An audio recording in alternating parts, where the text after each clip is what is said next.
87,000 पदों के लिए परीक्षा और रिजल्ट सुप्रीम कोर्ट के निर्णय के बाद इस पर चर्चा करेंगे। तो देखिए फ्रेंड्स, यहाँ बात हो रही है हमारी TRE-3 की। अब TRE-3 जो BPSC द्वारा आयोजित की जा रही है उस पर हम लोग यहाँ पर डिस्कस करेंगे। तो सबसे पहले मैं बता दूं कि फ्रेंड्स, ये जो न्यूज़ चल रहा है इस पे आप लोग को ध्यान नहीं देना है, क्योंकि ये जो निर्णय है रिजर्वेशन से रिलेटेड, इससे हमको नहीं लगता है कि कुछ ज़्यादा फ़र्क पड़ने वाला है एग्ज़ाम पर। हो सकता है रिज़ल्ट में कुछ जल्दी या लेट हो जाए, लेकिन ये जो एग्ज़ाम है, ये पेपर जो है वो आपका 19 से 22 के बीच होने की पूरी संभावना है। तो इसलिए आप लोग डाइवर्ट नहीं होंगे और पढ़ाई पर ध्यान देंगे, क्योंकि यह एक लास्ट मौका आप मान सकते हैं, क्योंकि इसके बाद जो भी पेपर होगा आपका TRE-4 में, वो 2 पेपर का हो जाएगा। उसमें प्री और आपको मेंस दोनों ही देना पड़ सकता है। तो फ्रेंड, इसको एक अंतिम मौका मानते हुए वनडे एग्ज़ाम का आपको जमकर तैयारी करनी है।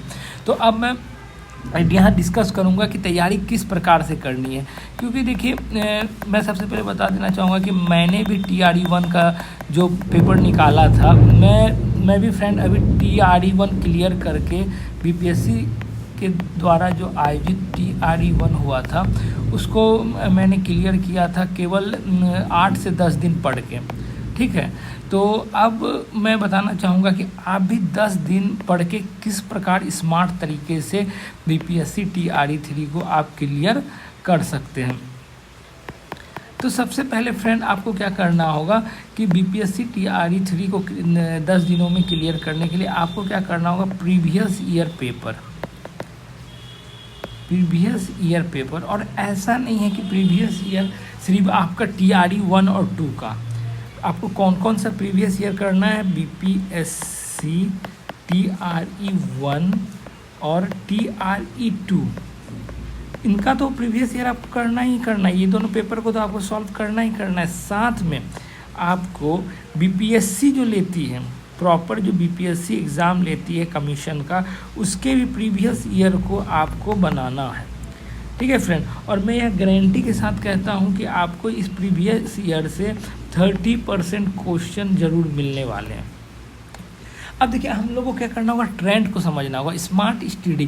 देखिए, अब 10 से 12 दिन का समय बचा है, और 10 से 12 दिनों में हमको नहीं लगता फ्रेंड कि आप फुल्ली जो होता है उसको सिलेबस को रिवाइज कर सकते हैं। तो आपको क्या करना है, स्मार्ट स्टडी करना है। तो स्मार्ट स्टडी कैसे करना है, आपको ट्रेंड को समझना है कि BPSC किस प्रकार का क्वेश्चन पूछ रही है, ट्रेंड को समझना है। और ट्रेंड को देखने के लिए आप क्या देख सकते हैं, BPSC जो HM का एग्ज़ाम हुआ है उसके आप क्वेश्चंस को देख सकते हैं।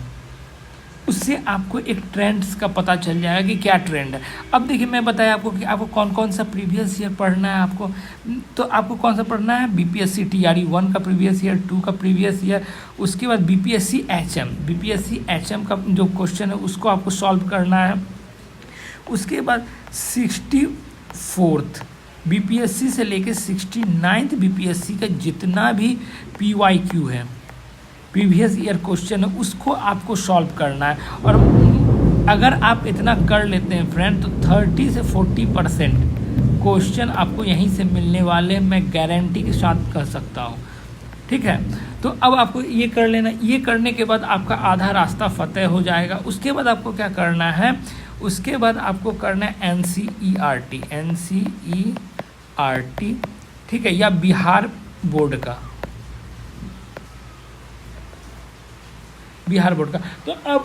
तो आप बोलिएगा कि सर अभी इतना जल्दी आप कैसे पढ़ सकते हैं इसको, इतना 10 से 12 दिन में आप NCERT कैसे पढ़ लीजिएगा या बिहार बोर्ड कैसे पढ़ लीजिएगा।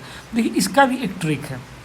जब हम भी TRE-1 का एग्ज़ाम दे रहे थे तो अब 10 दिन का समय बचा था, तब तैयारी स्टार्ट किए थे, क्योंकि अब कैसे करना था, तो इसलिए 10 दिन में स्टार्ट किए थे, क्योंकि हम पहले से सर्विस कर रहे थे तो समय बहुत कम मिल पाता था। तो अब मैंने 10 दिन का छुट्टी लिया था, और 10 दिन का छुट्टी लेकर मैंने इसकी तैयारी की थी। तो NCERT कैसे पढ़ना है ये जान लीजिए। जल्दी एक दिन में 2-3 बुक है। आपको NCERT में टोटल चीज़ नहीं पढ़ना है, आपको NCERT में जो लास्ट क्वेश्चन आंसर से पहले जो एक पेज पहले सारांश रहता है उसको पढ़ना है। और क्या पढ़ना है, जो बॉक्स होते हैं NCERT में छोटे छोटे बॉक्स होते हैं हर पेज में, उसको निश्चित रूप से पढ़ना है, उससे क्वेश्चन आएंगे ही आएंगे गारंटी के साथ।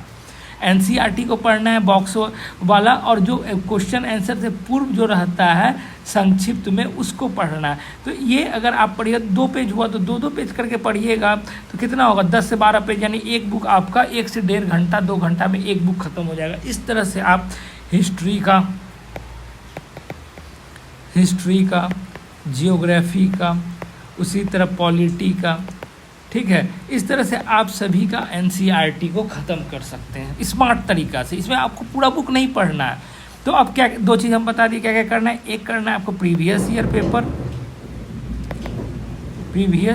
पेपर पढ़ना है आपको, और दूसरा क्या करना है कि NCERT का बॉक्स वाला, जो हर पेज पे एक बॉक्स बना के उसमें इंपॉर्टेंट पॉइंट्स रहते हैं और क्वेश्चन आंसर से पहले जो संक्षिप्त विवरणी रहती है, ये 2 चीज़ करना है। ठीक है फ्रेंड्स, तो ये 2 चीज़ करने के बाद आपका आधा रास्ता सक्सेस हो जाएगा और आप सेट मारिएगा, करंट अफेयर पढ़िएगा, थोड़ा बिहार से रिलेटेड क्वेश्चन पढ़िएगा तो आप 100% क्वालिफाई कर सकते हैं। अगर आप लोग को लगता है कि ये जो प्रीवियस ईयर क्वेश्चन है, PYQ है, हिस्ट्री का, ज्योग्राफी का और BPSC के सभी सब्जेक्ट का, अगर मैं आपको लगता है कि मैं कराऊँ, तो अगर मेरा जो है ये चैनल पे अगर 50 सब्सक्राइबर हो जाता है आज, तो मैं निश्चित रूप से कल से BPSC का जो PYQ है वो अपलोड करूँगा। वैसे फ्रेंड मैं बता दूं कि मैंने भी BPSC TRE1 क्वालिफाई करके अभी मैं सर्विस कर रहा हूं और समय बहुत कम मिल पाता है स्कूल से। अब ऐप से अटेंडेंस बनता है, हम लोग 8:30 तक ही निकल जाते और 5 बजे के बाद ही आते, तो समय बहुत कम मिल पाता है। लेकिन फिर भी अगर आप लोग 50 सब्सक्राइबर, मात्र 50 में बोल रहा हूँ, अगर 50 सब्सक्राइबर और 50 लाइक्स, इस वीडियो पे अगर 50 लाइक्स और 50 सब्सक्राइबर हो जाता है तो मैं PYQ आपको डालूंगा। और मैं जिस तरह से मैंने तैयारी की थी, निश्चित रूप से मैं गारंटी के साथ कहता हूं कि अगर आप उस बात को मानेंगे तो आपका सफलता निश्चित है। और अगर इस बार आपको सफल होना ही है फ्रेंड्स, क्योंकि अगर इस बार छूटता है तो अगले बार आप 2 एग्ज़ाम के लिए तैयार रहिए, प्री और मेंस के लिए। ठीक है, तो थैंक यू ऑल। और अगर आपको वीडियो पसंद आया तो लाइक और सब्सक्राइब करिए, और अगर लाइक्स सब्सक्राइब होता है तो मैं निश्चित रूप से कल आपके लिए ज़रूर वीडियो बनाऊंगा। Thank you.